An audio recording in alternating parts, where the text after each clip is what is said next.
మన గురువులను మాత్రం మనం మర్చిపోవద్దు. అది ఎక్కడికి వెళ్ళినా ఆ గురు శిష్యుల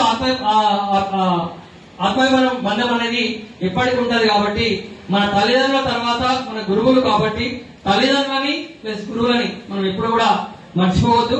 మన సార్ ఎక్కడ కనిపించినా, ఏడా కనిపించినా, ఒక 20 సంవత్సరాల తర్వాత కనిపించినా కూడా మనం పోయి పలకరిస్తే అరే శ్రీ అని బాగున్నావా అని చెప్పి అదొక మాట ఉంటుంది. ఆ గుర్తుపడడంలోనే వాళ్ళకి మన మీద ఉన్న ఆప్యాయత తెలుసు. కాబట్టి మీరు కూడా అందరికీ కూడా నేను ఒకటే వినని చెప్తున్నా. ఎందుకంటే అక్కడక్కడ కొన్ని ఇన్సిడెంట్ చూస్తున్నాం మనం.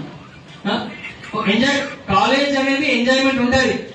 మనం గురువులను ఆటపడిచిన వాళ్ళు మనల్ని విజయం అంటుంటారు, కానీ మరి దాన్ని మితిమీరి మాత్రం చేయొద్దు అని చెప్తున్నాను. మీరందరూ కూడా నా తమ్ముళ్ళు చెల్లెలు కాబట్టి మీ అందరికీ కూడా ఒక చిన్న విషయం తెలపాలని తెలియజేసినాం. అదేవిధంగా ఈరోజు మేము తీసుకున్న ఈ కార్యక్రమానికి సంబంధించి భవితా కాలేజ్ లో మాకు ఇంత మంచి సాధన స్వాగతం పలికిన మన ప్రిన్సిపాల్ బాలా సార్ గారికి, అదేవిధంగా మా అన్నాన్ని పిలుస్తున్నా మా ఆత్మీయులు మధుకర్ సార్ గారికి, అదేవిధంగా డైరెక్టర్లకి, ఉపాధ్యాయ బృందానికి, నాతో పాటు ఇక్కడికి విచ్చేసిన బీఆర్ఎస్ రాష్ట్ర కార్యదర్శి మన్సూర్ గారికి, మరియు ఈ రోజు ఈ టౌన్ లో తెలంగాణ ఉద్యమం జరిగినప్పుడు మీరు ఏ క్లాస్ ఉన్నారు అప్పుడు? ఇంకా ఏ క్లాస్ లో లేరు అప్పుడు?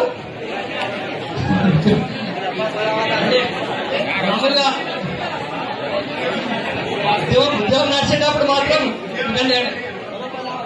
మనది ఆంధ్రప్రదేశ్ నుంచి విడిపోయి మనకు తెలంగాణ రాష్ట్రం అనేది ఏర్పడిన ఆ విషయం తెలుసా అందరికి? Okay, very good. ఆ జరిగినప్పుడు అంతకన్నా ముందు మన తెలంగాణ అనేది ఆంధ్రప్రదేశ్ లో కలిసి ఉండేది. గత పాలకుల ఆ నిర్లక్ష్యం వలన మనకి చాలా అన్యాయం జరిగింది ప్రతి విషయంలో. మెయిన్ గా 3 విషయాలు: నీళ్లు, నిధులు, నియామకాలు.